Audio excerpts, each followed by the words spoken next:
I am at Whisky Live, which is a whiskey tasting event in Hobart. There's so much beautiful whiskey being made in Tasmania at the moment that it's becoming a destination for whiskey lovers. And so here's a destination for whiskey lovers of Tasmania. I've just tried my first one. I won't say what brand it was because it was horrible. It was really, really horrible. It just smelled of ethanol and really nothing else. I don't know what, they just kept it in a metal bucket instead of an oak barrel perhaps. We'll see how the tasting goes on, shall we?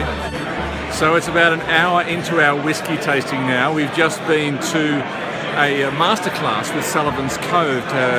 They're showing us a couple of different bottles that they've brewed over the years. Magnificent. Best thing that we've had all night. We've had some interesting stuff. We had some Scandinavian whiskey, which was generally weird and unpleasant.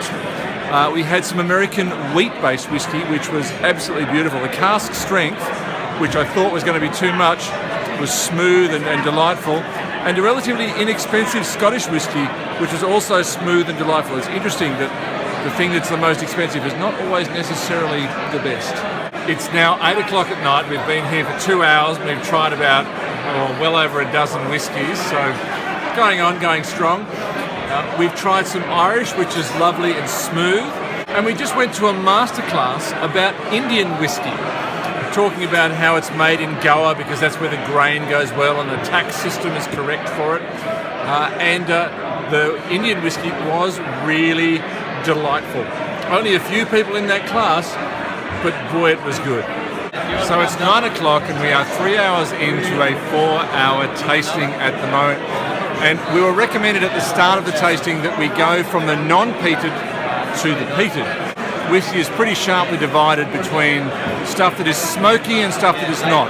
You actually burn peat, that horrible vegetable matter, out of a swamp that's been dried out. You burn that under the barley before you then mash it up and end up making your alcohol out of it. So the peaty stuff is much stronger tasting, much more intense. And so we've moved on to the peaty part of the evening and, oh boy. Go. Oh, yes, go. This is bold. It's a smoky Indian whiskey.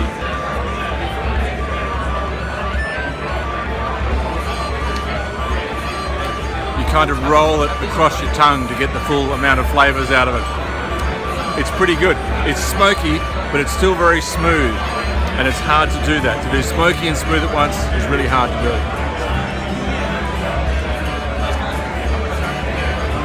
Hua. So, after 4 hours of drinking whiskey, here we are at the end of the whiskey tasting, and there's so many wonderful things we've had tonight from Ireland, from America, from Scotland, but the best stuff overall is the stuff from Tasmania. There's half a dozen places in Tasmania making world-class whiskey, and they are very much my favourites. That said, it's not what I've bought. There's a bottle shop at the end of tonight, and I've bought an American whiskey made of a mixture of rye and wheat, which is absolutely beautiful, and cask strength, which is 67%, which is really strong enough for everybody. Lovely to talk to you tonight, and in the meantime, I'm going to have a little snooze right here on the floor. Thank you.